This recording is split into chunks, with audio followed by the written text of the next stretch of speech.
Hi everyone, this is Natalie with Esteem Counseling and Consulting Services, and we are here live on Ask the Therapist with Natalie. And I wanted to talk about suicide. So it is Suicide Prevention Awareness Month, and I want to talk a little bit about suicide. A few weeks ago, I talked about suicide in children, and today, this is the last Wednesday of the month, so we're going to talk about a little bit about suicide in youth in terms of teens, adults, and then the elderly. Okay? So thanks for joining me today. All right, so just start with a little bit of statistics in regards to teens. First of all, CDC has done a lot of research in regards to suicide, and suicide is a major public health concern. The numbers are just overwhelming of the increase of people that are committing suicide on a daily basis. So it's important that we start having these conversations with everyone. Our children, because again, the numbers were very high amongst children under the age of 12 last time when I spoke, and amongst our teens as well as adults and our elderly people as well. So we need to check in. We need to check in with everyone that we love and everyone around us to see how they're doing. Okay, it's very important.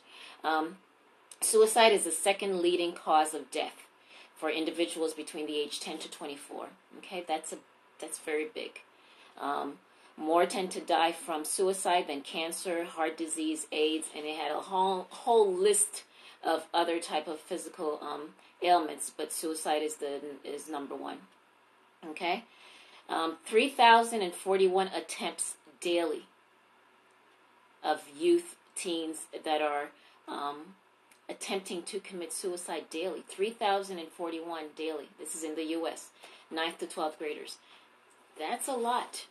Okay? Like I talked about last week with children, teens and children are often ignored in this society, in most societies, actually. Because again, they're children and they're kids. They don't often have a voice. And with my work with children and teens, that's a lot of where we're losing them because they're not feeling as if they have a voice. They feel disconnected. They feel unheard. They feel depressed and sad, and they're making a lot of choices and decisions on their own. Because not feeling as if people are listening to what they have to say. Or if they do listen, they dismiss what they have to say.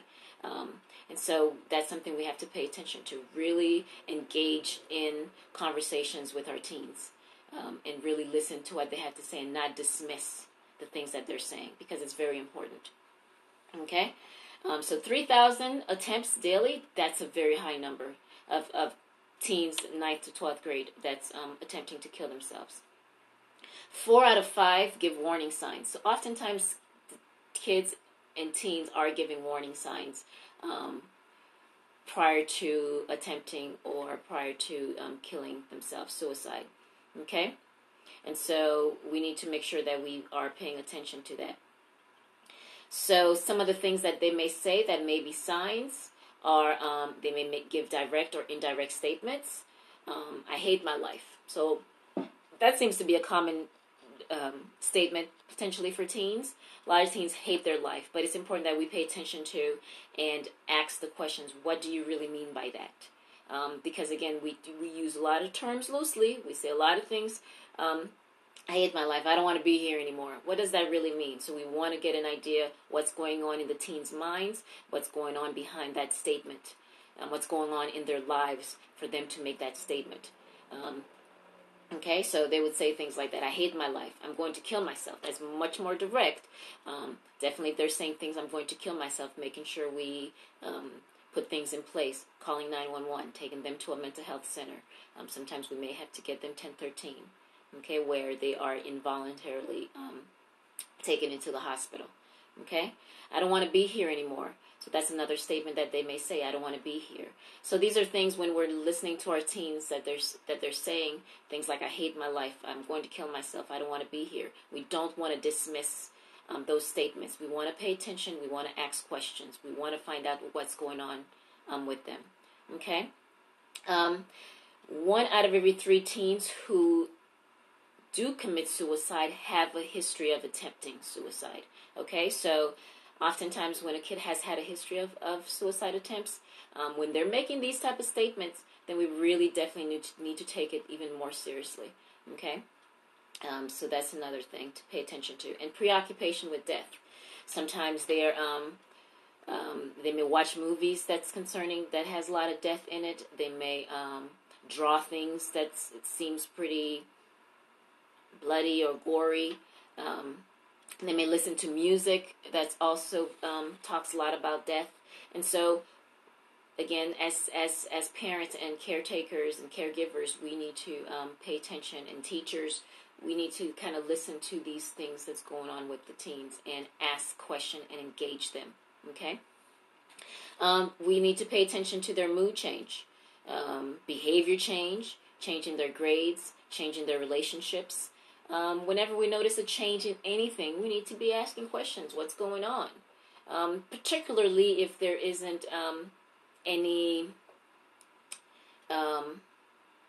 significant situation that may have occurred. For example, there may not have been a loss. Obviously, when there are losses, we need to pay even more attention as well. But when we notice, there's a change all of a sudden and we're not really sure where it's coming from, we need to ask questions. Because, again, we don't see everything. We're not there all the time with our teens. They're experiencing the world outside of us and separate from the adults around them. So we need to ask questions and engage and observe, okay? And not be afraid to talk about their feelings, talk about what's going on.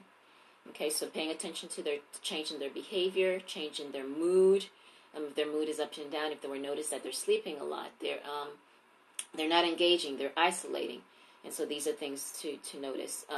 Change in their academics. They were a great student, but then now their grades are failing. Outside of, it's an AP physics class, and it's just really, really hard. But if we're noticed, these are things that they could typically have done well in, and now they're struggling. So trying to understand and figure out why they're struggling. Because emotionally there could be other things going on. Okay, and if we're noticing that they're giving things away. So these are certain things to pay attention to with teens. CDC also talked about adults, and we're going to talk about adults. So we're considering adults ages 35 to 64. And again, suicide is a public health concern.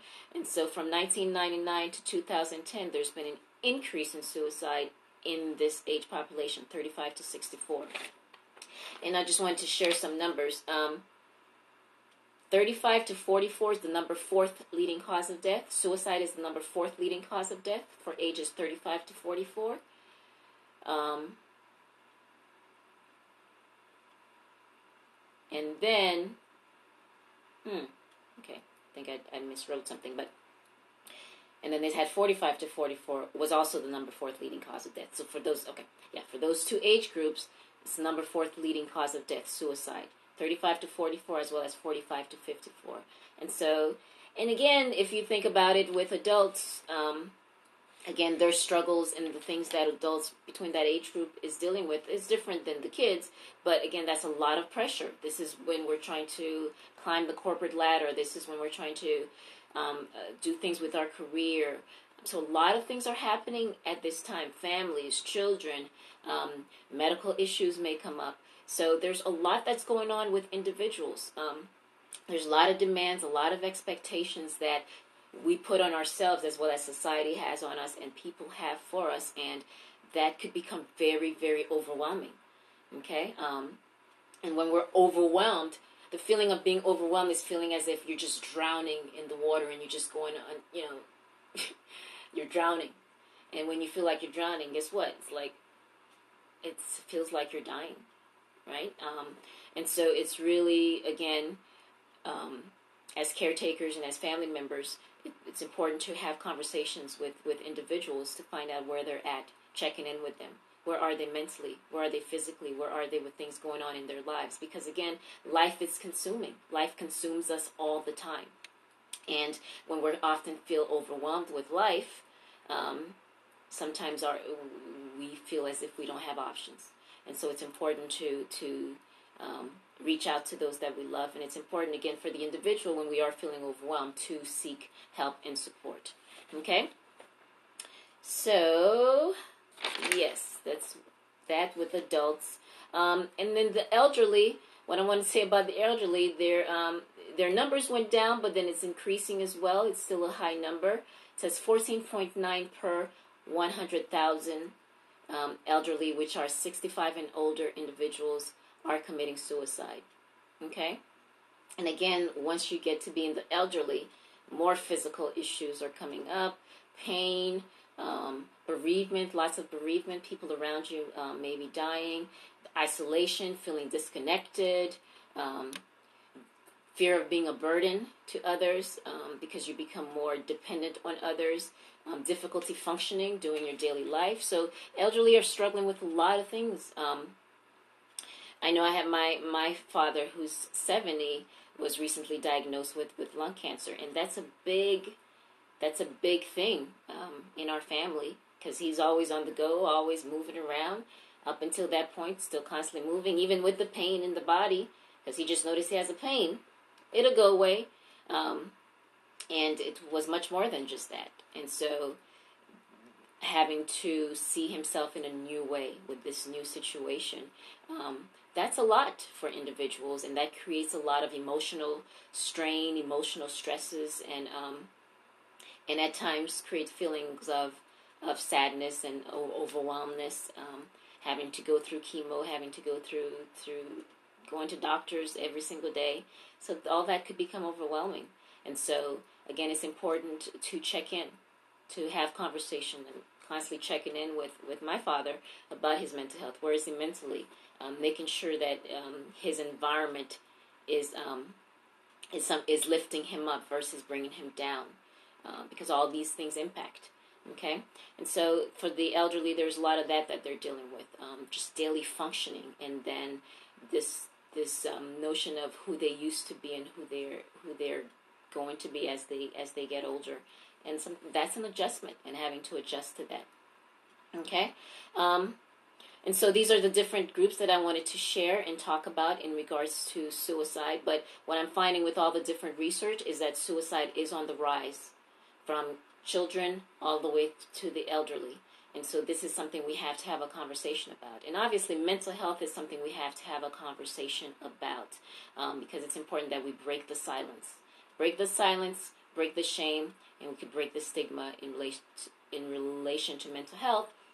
And so more people can talk about the things that's going on with them and not have to hold it in silence. Because, again, the more we keep things in silence, then, again, the pressure, the overwhelming, all the feelings just gets bigger. It doesn't necessarily go away if we don't do anything about it. Okay, so some myths in regards to suicide. If we don't talk about it, then they won't do it. No, it's important to talk about it, and talking about suicide doesn't necessarily mean that it increases people's chances of doing it. Okay, awareness is critical. Education is important. Okay, so it's important that we talk about signs and talk about symptoms and talk about resources and talk about these things. Okay, they do it for attention. It is a form of attention. However, they're trying to get some type of attention. Obviously, there's something that's going on with them that they may be seeking help and support. And so, whatever kind of attention it is something that we have to pay attention to. When someone is saying that they're wanting to kill themselves or wanting to die or no longer want to be here, so we need to pay attention to what does that mean, what's going on with them, what kind of support are they going to need or do they need. So we need to listen to that. Another myth is that if somebody has in their mind that they want to kill themselves, that they're going to do it anyway, even if we talk to them. And that's false also, and that's not necessarily true, because again, oftentimes we respond, we react, we do things based on what's going on in our moment, at that time, and based on our experiences. And sometimes somebody could come along and offer a whole different perspective, and that could change something for someone. And so again, it's important to talk about suicide, and it's important to check in with family members, to check in with those that we love. And it doesn't matter what age, it doesn't matter what they may appear, because again, as we know, a lot of us do wear masks. We're smiling, but it doesn't mean that we're not hurting inside. And so it's important to check in. Hey, what's going on? Are you okay? If we do know situations of the individuals, it's important to say, hey, I know this is a lot on you. How you're handling that? Because there's a lot of people who's having to do a lot. And not just in terms of their work. Some certain jobs are very demanding. But then taking care of parent or taking care of children. So just having a lot of responsibilities and a lot of roles that individuals have, that itself could become very, very overwhelming. And it's important that we have tools, we have supports, we have outlets in order to be able to balance and manage all these things that we have to do. Before it becomes too overwhelming and then we just feel as if we're drowning. Okay, so different stressors that could that individuals may be experiencing that could lead to feeling suicidal. Obviously, loss, and loss could mean not just a death of someone, but loss in terms of a separation from friendship, separation from a relationship, a divorce, change. Loss from the house, when someone's foreclosed on a home that you've lived in for 30 somewhat years and it's foreclosed on, that could create emotional stress as well. Mental illness as well as physical illness are things we have to notice as stressors. Demands of work. A lot of people, again, are faced with a lot of demands from work. Medical issues and things of that sort as well. And again, for the elderly, the fact that they're isolating, they're isolating from other people. A lot of them are retired, so the lack of social connection can create a problem. Feeling as if they're a burden to individuals can create a problem. So these are things in the geriatric population we have to pay attention to. Okay. Things that we can do. Again, it's important when someone is talking about hurting themselves, talking about wanting to kill themselves, talking about they don't want to be here, they hate their life, this is too much, I just want to quit. Really asking questions. We want to know, particularly with our teenagers, because sometimes they say a lot of things and we dismiss it. We want to ask questions. So when people are telling us certain things, we want to ask. If we feel that, we want to ask questions. We want to know more as to what's going on in their mind. Okay? So, and to do that, we have to make sure we're calm. Because if we're not calm, then we tend to react and we tend to want to, no, don't think about that. And then it gets lost. Because at that point, there may be something that needs to be shared and can't be shared. So it's remaining calm, and we need to ask questions. It's important to talk about suicide with individuals, signs and symptoms and feelings of being overwhelmed, feelings of being stressed. At times we may need to be prepared to call 911, okay, or give them 1013. So a few times I've had clients in session, and if they're not agreeing to contract, and it all depends. So with my teenagers, depending on the severity and the intensity of them wanting to kill themselves, we could do different things like contract with them and ways to keep them safe, and what they're going to do to keep themselves safe when they have these thoughts, and what the adults around them could do to keep them safe. However, there's times where they just don't feel they can keep themselves safe. So 1013, where they're involuntarily hospitalized or taken to the hospital so we could get them checked out. Those may be things we need to do. Call 911, call the sheriff department if we need to. Different things. Okay, it's important to check in with the ones that we love.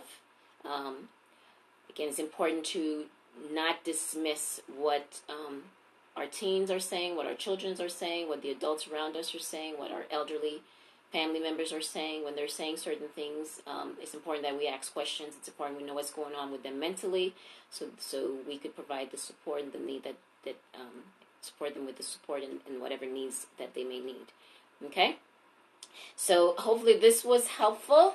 Just wanted to talk about, again, CDC says this is a public health concern. Suicide is a public health concern because the numbers are rising from age 8 all the way through the elderly, suicide is on the rise. And so this is something we have to talk about. Mental health is something we need to talk about, how to learn how to manage our mental health with our ever-demanding life and society and all that. So it's important that we get the help, we develop tools, we develop skills in order to be able to manage that and really become self-aware.